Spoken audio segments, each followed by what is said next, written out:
It's about that time.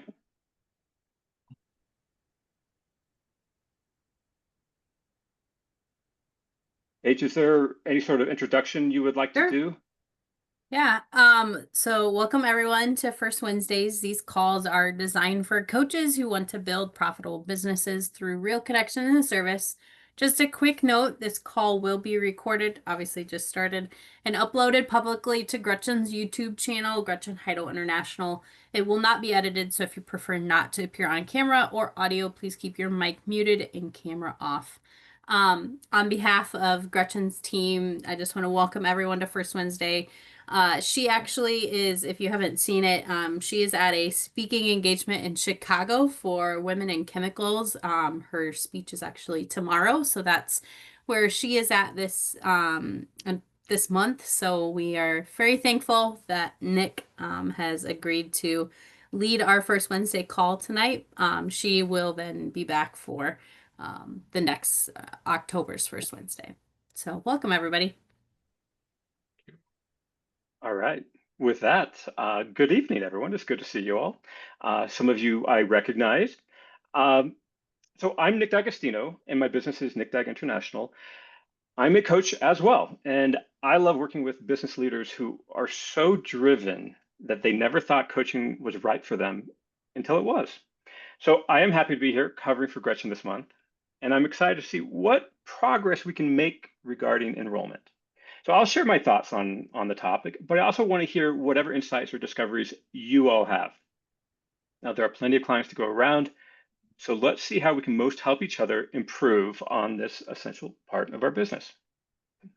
So some of you may have seen me speak in the past, and I'm going to apologize now. I just started losing my voice about 2 hours ago, so I may have to cough more than usual. So some of you may have seen me in another session before, and I just want to be upfront that this is intended to be an informal presentation, and it can be as interactive as you make it. So if you get a thought or a question and you'd like to share it, simply jump in. Jen, I know you feel free to put it in the chat if you would like to participate without coming on video. But if you don't want to interrupt, you can also feel free to use the Zoom raise hand feature, and I'll just call on you at the next stopping point. Okay. So let's define enrollment. Now, definitions may vary, but let's just keep it simple. I'm calling it the process to get to a signed contract and the beginning of formal coaching sessions. Okay. So enrollment is an evergreen topic for any coach, and truth be told, it's likely evergreen for any business owner or freelancer. It could be a source of stress, anxiety, frustration, fear, doubt. And I'm curious, what do you all think of? Like, so throw it on out there, speak up or put in the chat, like, what do you think or feel when you think about enrollment? What comes to your mind?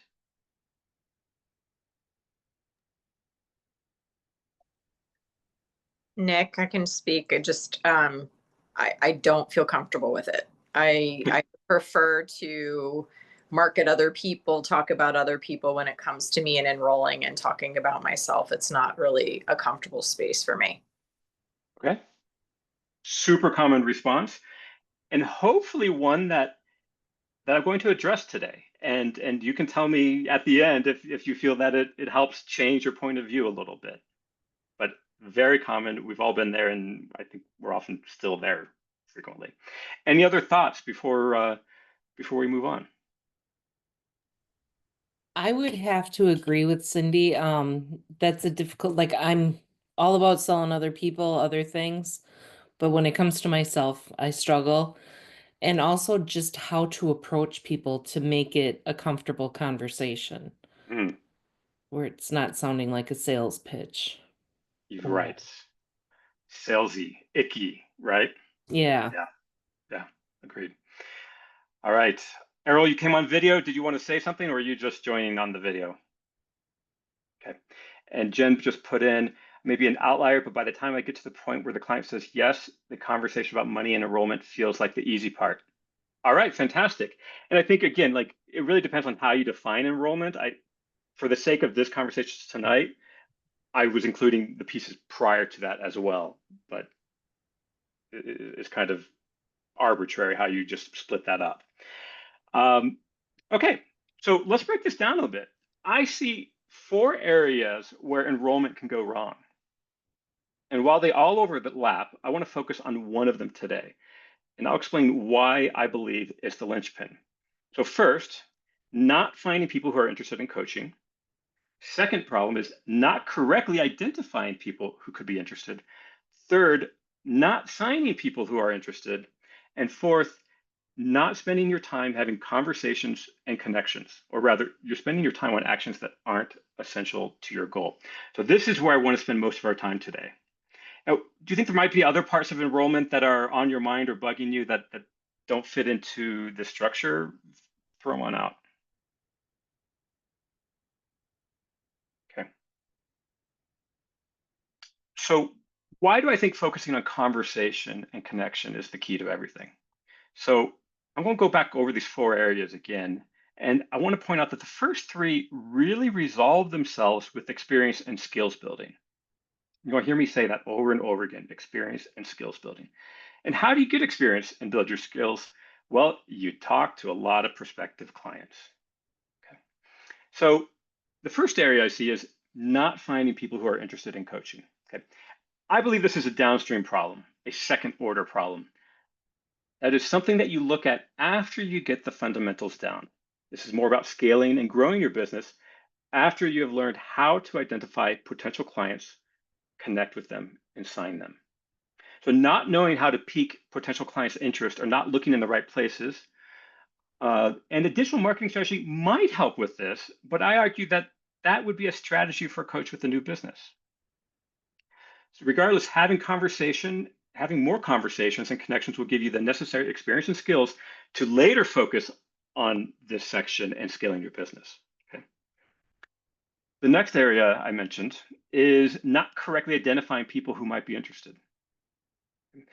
And this is similar, but a little bit different than the first area I mentioned. And this is, maybe you look out into the world and you see 10 people who might be interested in your coaching. But instead, I want to challenge your assumption to look out of the world and see 8 billion people who could use coaching. The truth is, everyone would use a coach if they saw the value. There's literally no one who isn't interested in more whatever, whether it's income, impact, influence, peace, happiness, or joy. Okay. The question is, who's the right match for you? So how do you break this assumption about lack of interest in others? And how do you find out who's the right match for you? It's the same answer.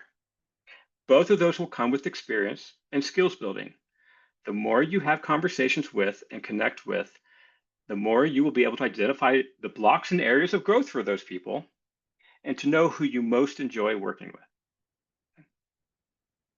So the third point that I want to get to before I pause is the third area of problems is not signing people. So this is about the complementary coaching experience. Gretchen talks a lot about that. It's about proposals and managing that process. So maybe you didn't show enough value before getting to a proposal, but maybe the time is just not right for the client due to any number of reasons outside of your control. Maybe it's just simply not a good match. Again, these issues can be resolved with experience and skills building. The more people you talk to, the faster and more accurately you'll pick up on someone's blocks, on their readiness, and how good of a match they are for you. Okay. So before I go on to the fourth area, and that's the linchpin that I want to focus on, I want to pause there. Any questions or does this raise any thoughts for you thus far?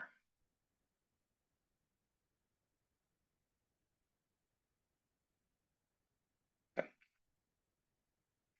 So this leaves the fourth problem that I consider the linchpin, and it's the main one that I see with coaches, and that is not focusing your time on conversation and connection. This is the core problem. Now, we're not ignoring the other issues, but figuring out why, and Cindy, may go to a bit of what you were saying, but figuring out the why and how to focus your time on conversation and connection, and the how might refer to what you were talking about, Karen, I believe will resolve the other 3 issues for you, because as you have conversations and connection, you're going to be building experience and your skills in all these areas. Okay. And so you'll have more conversation and connections. You'll be doing exactly what you need to break through the other 3 blocks. Okay. Does that make sense so far? All right. Lots of nodding heads. I appreciate that. So why is conversation and connection the linchpin? Well, first off, conversation is what starts a relationship. Whether it is a relationship with the barista down the street or your spouse, it all started with some sort of conversation. Connection is what builds and deepens that relationship. Okay. If you're just talking about the weather all the time, you're not going to get very far. It's when you start learning more about that person, what makes them tick, what they dream about, what's getting in their way, what they want. That is what builds and deepens the relationship. And both of these steps are necessary prior to signing the contract. You know what's not necessary is building a website. That's an add-on. Okay. So focus on conversation and connection. It will unblock the other 3 areas by giving you the experience and the skills. It will, in that process, you will learn who your best matches are. You'll learn to identify coaching needs in people by being able to dig deep quickly and showing your value more quickly. And you'll learn to better handle coaching experiences and proposals, that whole process. So would anyone else like to add what they think might be another reason that I didn't mention or build upon why why conversation and connection is so vital?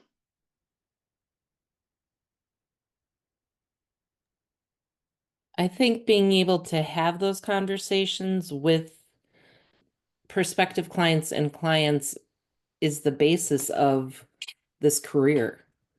I It has to be built on trust and information sharing.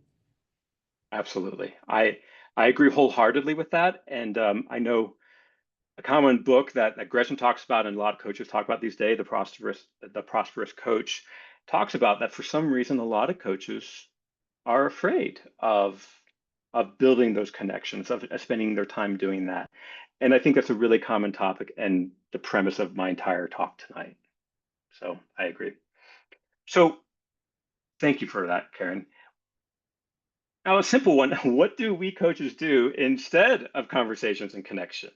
Like, clearly, we work on our website, maybe like version 2 or 3. We do more training because training is fun and interesting. We work on certifications, we prioritize that.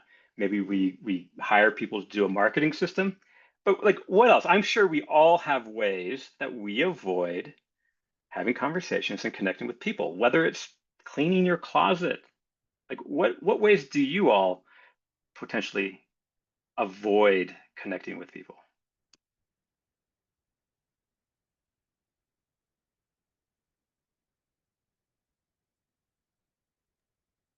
I think you mentioned a couple that, obviously are on my list, certifications, training, building your business, figuring out what you want to offer. But you're right. A lot of the being in the business stuff is what distracts you from the conversations, the connections, and really being out there with folks. Yeah, that keyword distraction, I think, is really important. Yeah, you're not alone, Cindy.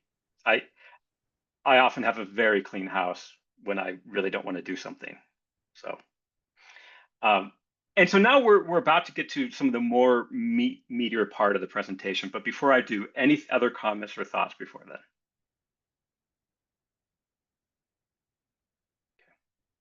So we have these ways that we avoid connecting with people.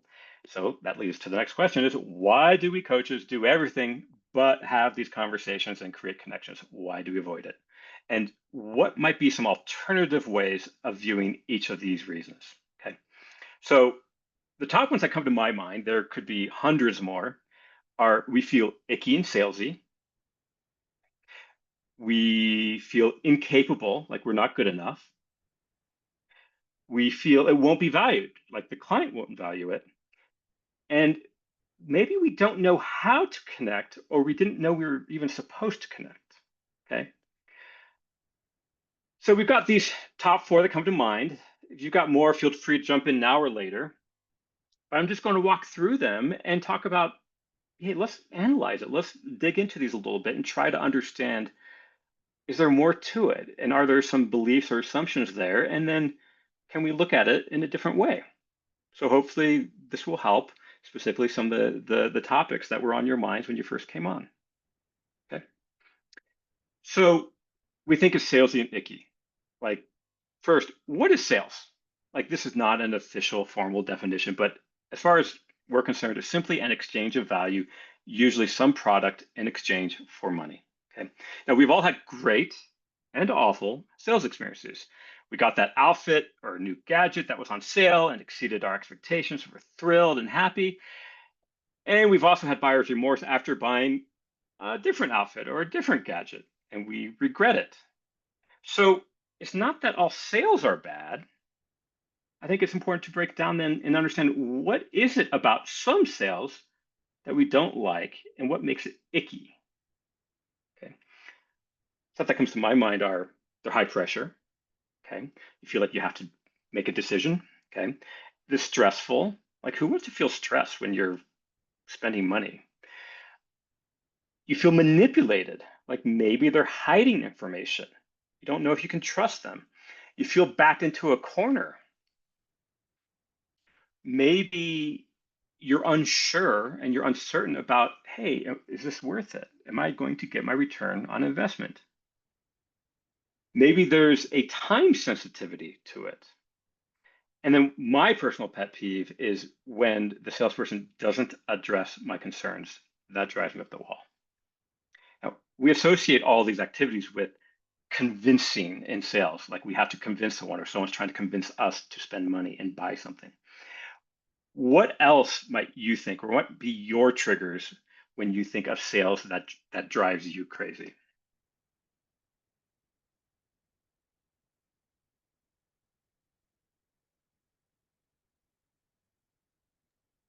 Nick, I was just on a call with someone potentially helping me with like a virtual assistant type of scenario. And the person was just talking over me and saying, in the middle of what I was talking. I knew she wasn't listening to me. So it was kind of irritating. I was like, I felt exactly what you said. I felt like she was manipulating me. I felt like it was high pressure, and I didn't feel like she was really truly trying to understand me. And she was just truly trying to, sell me on this product and to get me to enroll. So it was not a good call. And sincerely, like my reaction was cringing at hearing that. I just forgot to put it on my list. And you're right, it is so frustrating. And it looks like Jen is saying the same thing when it feels like they're not listening to me, similar to addressing the concerns. It is aggravating on multiple levels. Absolutely. So then how do we align these concerns about being, manipulative or not addressing, lying, hiding things? How do we align those concerns with the fact that some sales we do love? Okay. And I think it's really simple, actually. Now, maybe it's hard to implement, but it's certainly simple to understand. And you realize that sales can happen without any of these pain points. Okay. You remove the pressure, you remove the stress, you remove the time sensitivity. Gretchen loves saying, go slow, go slow, go slow. That's what she's doing here. You give value beforehand. That's what the complimentary or gifted coaching session is. Okay. Or honestly, and I'm going to talk about this a bit, is even prior to that, you give value. Okay. And you directly address their concerns. You don't try to hide what the price is. When you get to the proposal stage, you address it head on. Okay.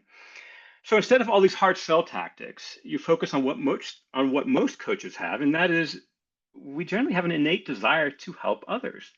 So when you do that, what's left? Well, you have a new client whose expectations were exceeded, and they're thrilled with their choice because they're about to solve some big problems for a bargain price. So sales is probably the biggest subtopic in this whole thing. I'm going to pause there for a moment and see any thoughts, questions, or how is this landing for you so far?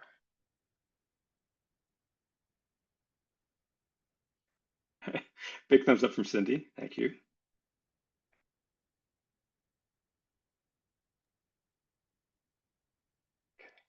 I think it makes sense that I personally have to slow down and think about how to incorporate the coaching aspect when you're just having those first conversations to create the value. And I think we'll touch upon part of that, okay? And we'll see if we need to go further, and we can have some discussion on that. But that's definitely part of what we'll be getting to, Karen. Okay. Errol, were you just giving a thumbs up, or did you want to add something? All right, thumbs up. So moving on, the next reason why we avoid conversation and connection is that we don't think we're good enough. Okay. Now, I only have 2 points to make here, but they're both powerful. So I do want to spend a bit of time on it. The first one is we just have to be N plus 1. What I mean by that is we don't have to be on step 4098 of our journey to help a client. We just have to be one step, and not even necessarily ahead, because it's not a hierarchy. It's just one step different, and we can give value to our clients. Okay. And the second point is we underestimate the power of our attention, experience, and our skills. So it's less important is the perfect question or the perfect insight. What's more important is simply giving someone our undivided attention. We lend them our cognitive resources and our experience, and the client can use these resources to see their world in a dramatically different way. Again, you don't have to be on step 4098. You just have to show up with all of yourself, and clients will feel and benefit from that. So those are the points that I want to challenge you with if you ever start thinking that you aren't good enough, and that's why you're not connecting. Okay. Another reason why we avoid conversation connection is that we feel it won't be valued. And this is the flip side of the last item. And I want to challenge you with 3 ideas here. So first is we project onto others our own journey and overestimate the client's own awareness. That is, we think people are further along on their journey than they are because we look at the world differently. This assumption is dangerous because if we unconsciously assume that everyone has been on the same journey as ourselves, we will never find a client we can help. So we need to let go of ourselves. We need to let go of our assumptions and just focus on the client because we are all inherently different and we all have our own journeys. This is a bit subtle, so perhaps difficult to follow, but is this making sense, or any questions about what I mean by that?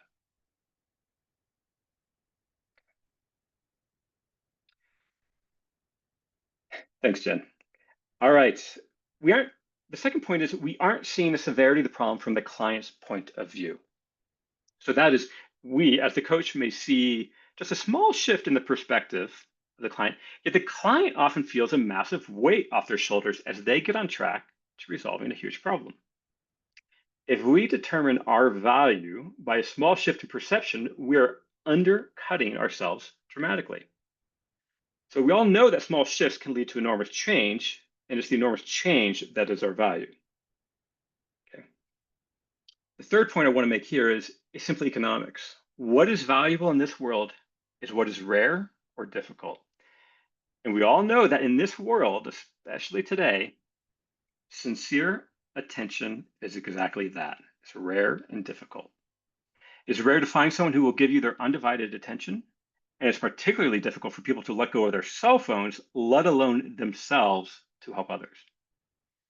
Clients have few opportunities for real conversations, and when this is what you're offering, clients will be drawn to you.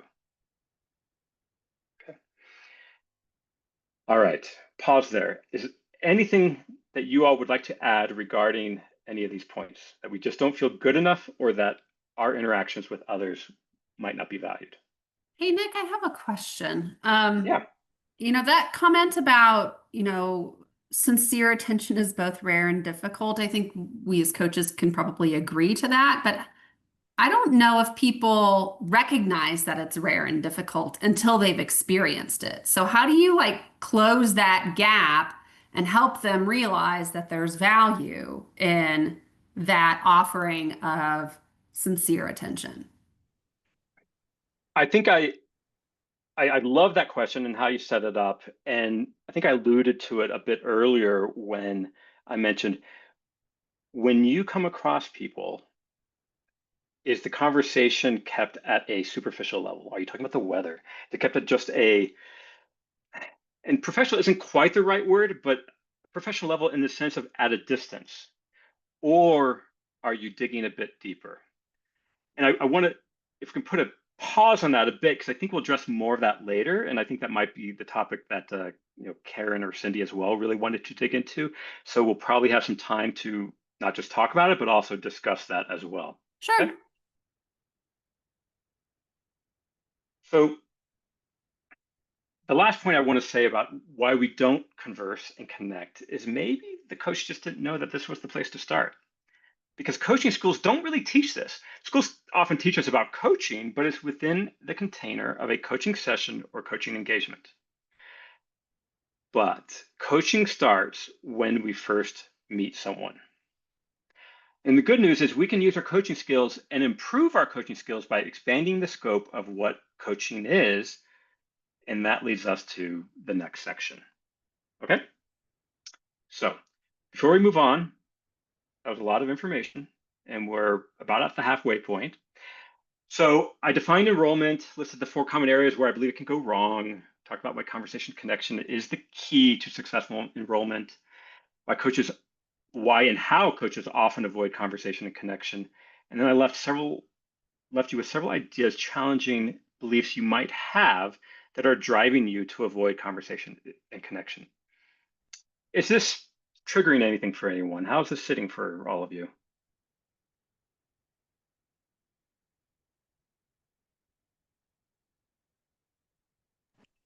Making sense. Good. And so hopefully we'll get to some of the more action-oriented items coming up. So how do you have more conversation and connection? What are some tips? Okay. And this section is a bit more free-flowing, so jump in there if you've got your own thing to add here. But simply apply your coaching skills to the whole world and not just a coaching session. So first, though, I'd like to start with a few tips that we coaches often give to our clients, and that is focus on what's under your control, and you are complete and able to learn anything you need to learn. And so this holds true as much for you as for your clients. In fact, I want to argue that this is more important for you to learn because these are key points that you need to authentically believe and be able to demonstrate to your clients. So if we define coaching as not just the container of a session or engagement, but how we walk through the world, things change. And as we talk about several of these, I'd like you to note how they overlap with pretty much all of the ICF core competencies, such as maintain a coaching mindset, listen actively, evoke awareness, and the rest. So the first off is we need to listen more deeply to others. Okay, and these are in no particular order. And like this, listening deeply. Cindy, you were talking about the sales experience you had recently. That's exactly what they violated. And one of the things you can do is just when you walk through the world is listen at a deeper level to the people you interact with. Is there more to their story? Now, there's some art here, like you can't just, try to jump in with coaching with everyone, but try to practice that and see what can you deduce, what can you learn, what might be this person, what they're yearning for, or what their block is, or anything else. Okay, so that's the first one. Next is we learn to key in quickly on their dreams and blocks. So that's as you listen, and as you listen deeply, you're going to start seeing patterns in people, and you're going to start noticing commonalities, and you're going to just get better at that skill building, at quickly deducing, oh, this is what's important to Jen. This is what's important to Paige. This is, and it sounds like something like this is what's blocking them from moving on. That gets better with time. Okay. The next thing is to learn to build rapport and build respect and trust quickly. Okay, well, how do you do that? Well, you do it by being authentic. And a key point of this is if underneath you don't believe in your value or the value of coaching, and this is why I spent some time earlier on this, if you don't truly believe this for yourself, then when you're authentic with a potential client, you're going to crash your own sale. So that's why it's important to work through any of the internal blocks that you might have. You have to believe that coaching is valuable and that you are a valuable coach. Okay, well, how do you get that? Two ways. Like we already did earlier, is you review your assumptions and you come up with new ones. Okay, and the second is you practice, you practice, you practice. And what's that? Conversations and connections. So next up is instead of convincing people, none of those high sell tactics or hard sell tactics, instead of convincing, you simply try to help, you try to serve.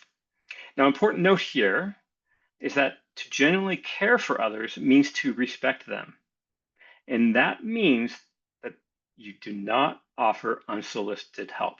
You always ask for permission. This respects the other person's agency. So this isn't about walking through the world and just giving unsolicited advice to everyone. How frustrating would that be? So next up is know that especially when your conversations and connections don't proceed, that is building the necessary experience and skill to know what works and what doesn't. That is the exact opposite of a waste of time. It is a necessary step to get to your goals. We'll pause for a moment there. Are any of these landing or feeling practical?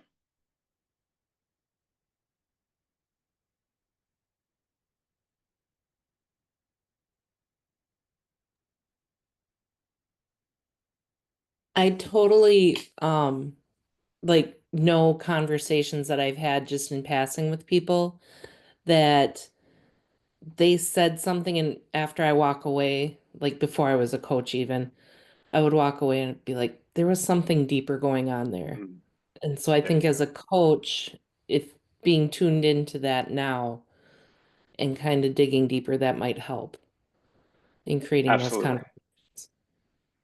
The good news, Karen, is with practice, and that's the whole point of all this, you can reduce that time from 20 minutes later to realizing, oh, there was something there, to 10 minutes, to 5 minutes, to like right when they say it. It comes with practice, and we're all getting better at this all the time. But that is the core point, probably right there. Okay. Any other thoughts before I continue on with a couple more tips? Hey, Nick, I think I missed something about the last point that you just made around knowing what skill or resource to offer at the right time. Did I hear that right? I don't think so. Were you Okay. talking about in my response to Karen? No, it was before Karen asked her question. Ah, okay. It was no. So that my last point there was just, let's say you have a conversation or a connection call or an attempted connection and it doesn't work. And my point there is that's okay. That doesn't mean you stop trying because you are building what you need. You're building the experience and the skill to know what works and what doesn't. Ah, okay. Thank you. Mhm. Okay. So the next tip I'd like to share is you don't judge others. A very coaching attitude, but out in the world, you talk with anyone, anywhere, and you try to serve them. Okay? This will expand your repertoire and awareness of others and your own interests. And the reason I'm bringing up this point is we often talk about niches and be like, oh, what's my niche or what's your niche? And my point is, if you focus on that too early, you're going to be cutting yourself off from a lot of potential clients, but also just potential learning and skills building. Okay? So you focus on human connection. You don't focus on your website, training, automation, or anything else. They're all add-ons, but the connection is the required piece, and that needs to come first. And how do you get better at something you're not good at? You do more of it. You rinse and repeat. These are all skills, and you can only get better. So if you talk with anyone and everyone, you will gain experience about what you don't like and what you do like, who clicks with you, who doesn't. If you get too picky before you figure that out, well, you're cutting yourself off. Like I just said a few moments ago, you're cutting yourself off from potential client opportunities and potential learning opportunities. Gretchen has frequently said that she never set out to be the coach of coaches, but it just sort of happened. Now, if she had created a niche earlier on and stuck to it, she would have missed out on a wonderful side of her business. And lastly, paraphrasing from the book, You're Badass at Making Money, your job is to plant the seeds, but the universe decides when they sprout. That's just a variant of something I mentioned earlier, and that is focus on what you can control. You can talk with people, you can try to connect with them, and then you let it go. You learn what you can. So those were some tips on enrollment and connection. What else would you like to ask or build on or dig in deeper while we have this group of people here?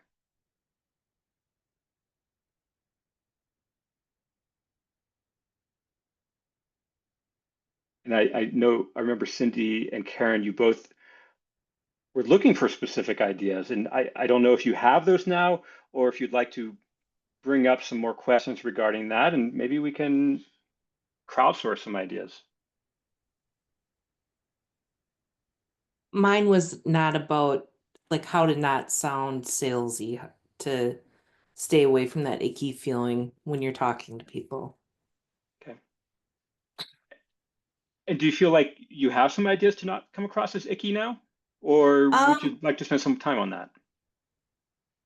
I guess if I don't know, like I know it's just going to take practice probably, but I don't want to lose out on those people because I don't have the right wording or, like I don't know. That is a good point. And please, at this point, jump in and we can all suggest something. If you're authentic, you're probably not going to lose, especially not someone who's close to you. Okay. So I wonder if that belief is a bit catastrophizing. Okay. And the key is to be honest and authentic and all those things that weren't on that list of high pressure sales. Okay. So if you don't want to be icky, don't do icky things. It's a silly way of putting it, but stay away from the pressure. Give people agency. Ask permission. Okay. Would it be helpful? Could you use some help with that when you talk to someone? Don't just start giving them help. That makes sense. Any other thoughts or strategies for Karen that someone else would like to share?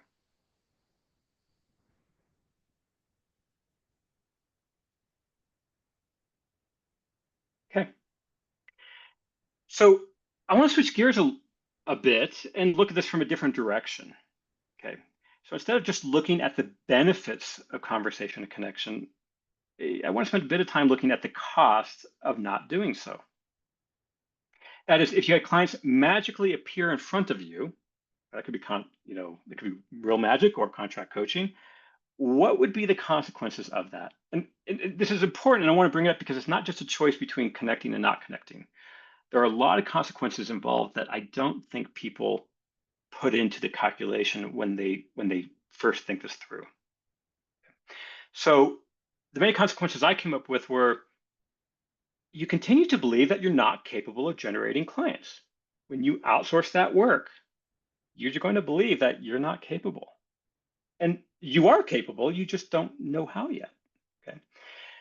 You won't be building any number of skills that we talked about. You won't be building skills at building rapport, at digging deep, listening actively, evoking awareness, working through proposals. All those skills you won't be building. You will reinforce your belief that all sales are inherently awful. Well, that's patently false. Like there are some sales that we love. It's just a matter of how do you figure out what aspect of that is good and bad. If you have someone else figure out your clients for you, you're also going to outsource your supposedly dirty work to another party. So you're actually not getting rid of the problem. You're just having someone else take care of it for you. The other things you might miss out on, you would miss out on the joy of helping many other people simply because you didn't give it a try. And you would start your coaching relationship at a disadvantage with a greater chance of failure and lower chance of success. That's important. If you're just assigned clients, you're not going to have that same level of connection. You won't have the same level of skill. You won't have that quite the same level of relationship. And you will sometimes, but the point is there's going to be a greater chance of failure and a lower chance of success. And really, what you're in it for is enjoyment and income. So a poor match is going to be less enjoyable for you. And because there's a middleman, there's going to be less income. So it's important to look at the cost of not focusing on this and not prioritizing. What other costs might there be or thoughts that came to your mind when you heard this?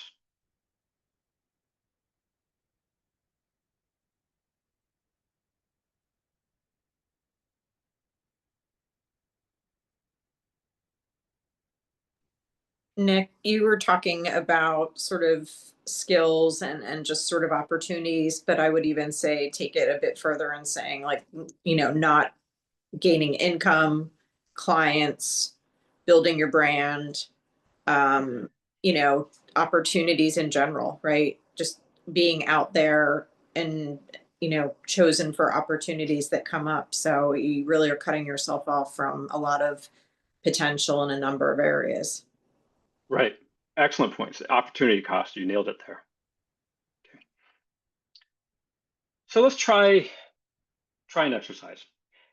So here are some questions to ask yourself. So grab a piece of paper or something to type on your computer, and this will be for yourself. You're 100% welcome to share as with everything else. But I want you to ask yourself some questions. I want to give you some time to think about this. The first question is, when you avoid conversation and connection, what are you hiding from? Okay. I want to give you a minute to think about that, but really think, when you avoid conversation and connection, what are you hiding from? And write that down or type it out.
Okay. Anyone want a few more moments before we go on to the next question? Okay. Next one is, could you be putting coaching on a pedestal and underestimating your value to others? So could you be putting coaching on a pedestal and underestimating your value to others? Give you another minute.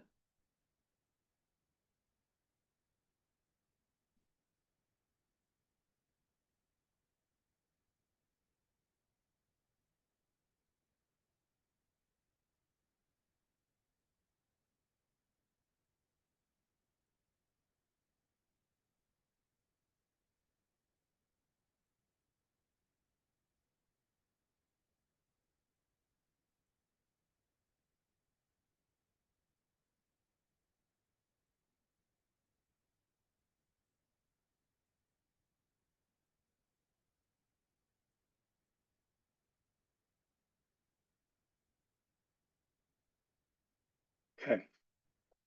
I'll do the next question.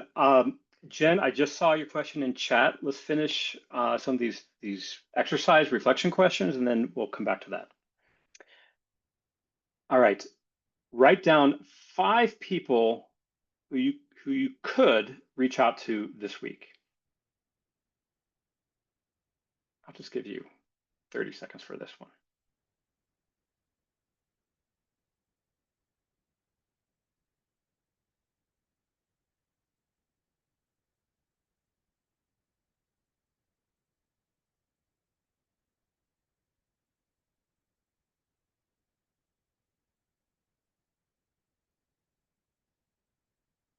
Okay. So the last one is, what is more important to you and why? Maintaining your fear and comfort, or facing the unknown and creating a business?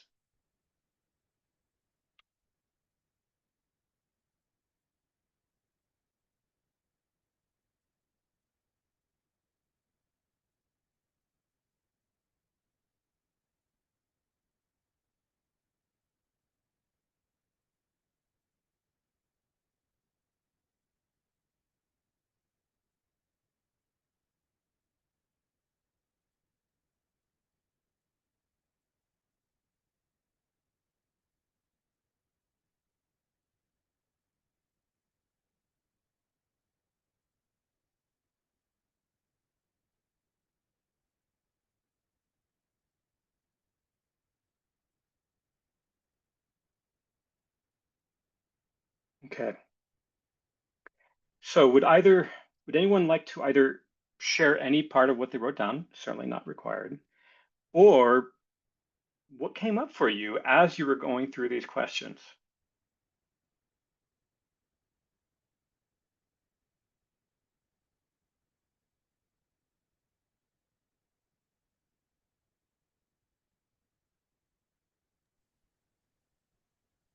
Nick, I wasn't so clear on what you mean by putting coaching on a pedestal. Okay. Um,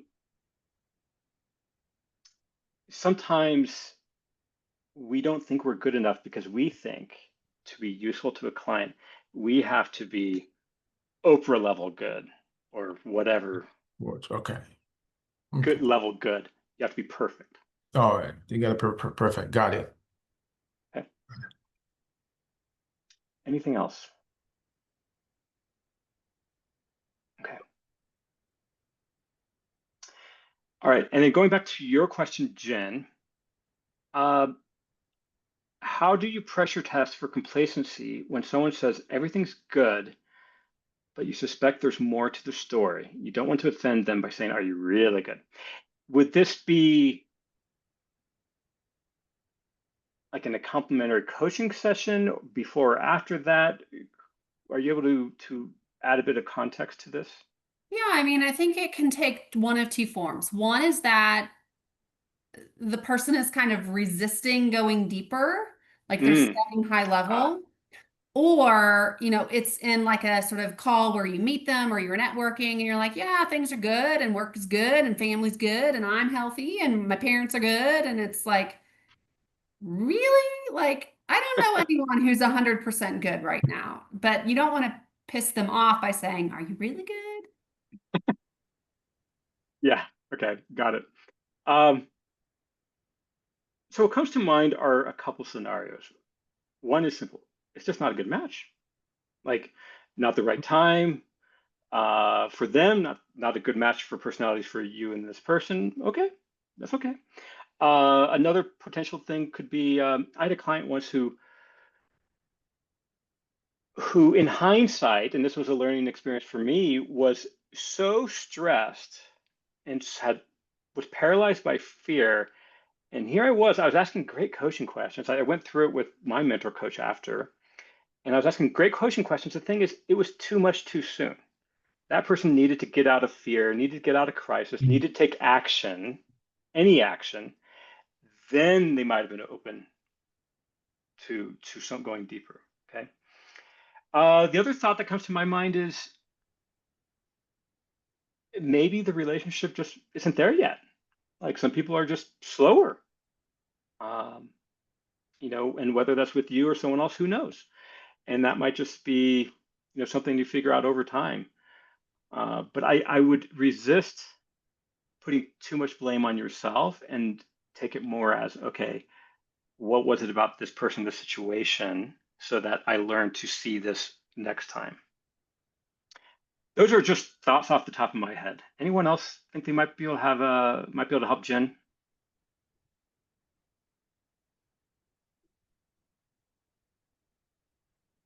Okay. So to close up, today was all about enrollment. First, we briefly looked at where enrollment could go wrong, and I argued that the most important failure is avoiding conversation and connection. Explained why conversation and connection is the linchpin to everything else. Talked about the many reasons we coaches have for avoiding conversation and connection. And there's some discussion about tips for approaching conversation and connection. Lastly, we talked about the opportunity cost, the consequences of not taking care of the connections yourself. So, questions for you. What resonated with you today, and what actions will you do differently? And anyone willing to jump out and share?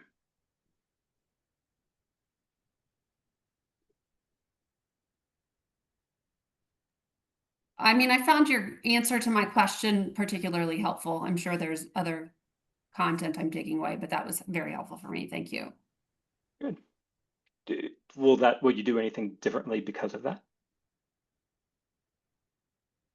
I mean, I like what you said about focusing on the person in the situation to help you sort of be able to identify that sooner. I also think for me, it lends itself to some reflection of like, what's my off ramp for that? Like if I feel there's something off in the conversation, what's my off ramp? How do I identify what the issue is in the moment, and then how do I off ramp? I love that concept, off ramp. Yeah, I love it too. Yeah, anyone else? What resonated and what might you do differently? Nick, I think sometimes you hear things and it just needs repetition for you to finally like understand and have it click for what it means. You mentioned Steve Chandler's book, and I've read it too, and he just talks about how he's filled his practice just by having conversation. And I think when you just said the linchpin is conversations and connections, and you sort of kind of make people stop thinking so much about themselves and think more about the other person and what you can do, have the connection with them, serve them, what have you, then you're just not in your own head as much. And you're just worrying about like, what can I glean from this conversation? How can I make a connection with this person? And it just feels more natural. It doesn't feel like a salesy process. Absolutely. Beautifully said. For me, when you ask the question, why am I avoiding conversation and connection? I wrote down fear of rejection and failure. Yeah. And that's a huge thing for me. And I know I'm working on that, but if I don't I have to get into the mindset of I'm failing if I don't do something. So if I do something and I learn from it, I'm still succeeding. And if I keep doing that, I'll get better and better and not worry so much about myself in that, just put myself past that. Yeah. Beautiful switch. Man, that's a 180, isn't it? Mm-hmm. Jen, Now yeah, just just get do out of it. your own darn way. Exactly. All right. There's nothing else. That's a wrap from me. Paige, I think, is going to speak for a moment or two. But I wish you all a great month and much success. And maybe I'll see you next time. Okay. Thank you. Thanks. Yeah, Thank you. Paige, thanks it's all yours. everybody. I just have one quick thing before we wrap up. Gretchen's asked me to share something that's excuse me, that's exciting for us and for our team that we've been working hard on. She's been creating a brand new resource guide. It's a membership thing for coaches. It's called the Activate Coaches Resource Library. It's going to be filled with exact tools that she wished she had when she had first started. So you will be some of the first people that are going to be able to get your hands on that in the coming weeks. So just keep an eye on your email as there's going to be more details on how you can get access to it, what it entails, all of the different resources and everything that is included in that here in probably about 2 weeks. So. All right. Sounds exciting. I know Gretchen has a massive library of resources. So, Yeah. All right. Well, thank you very much, everyone. Like I said, have a good evening and good month. Take care. Bye-bye. Thank you.